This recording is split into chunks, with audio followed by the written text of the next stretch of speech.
seni, sevdim seni. Sustum içime, senden daha çok. Annem bile vazgeç derken daha çok bağlandım sana.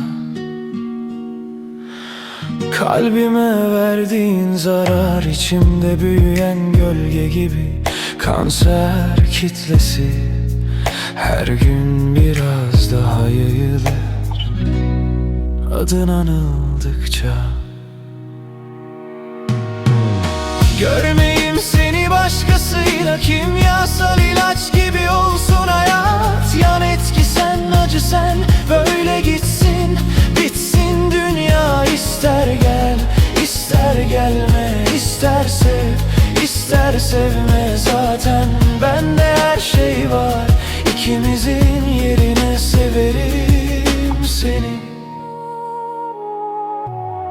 Kendimi kandırdım yine, geçer dedim, geçmedi gece.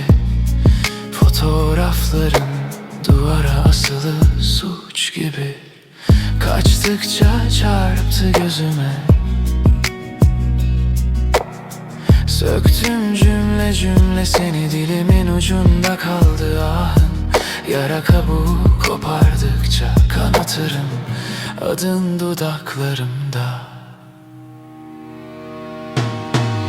Görmeyeyim seni başkasıyla, kimyasal ilaç gibi olsun hayat. Yan etki sen, acı sen, böyle gitsin, bitsin dünya. İster gel, ister gelme, ister sev, ister sevme. Zaten bende her şey var, ikimizin yerine severim seni.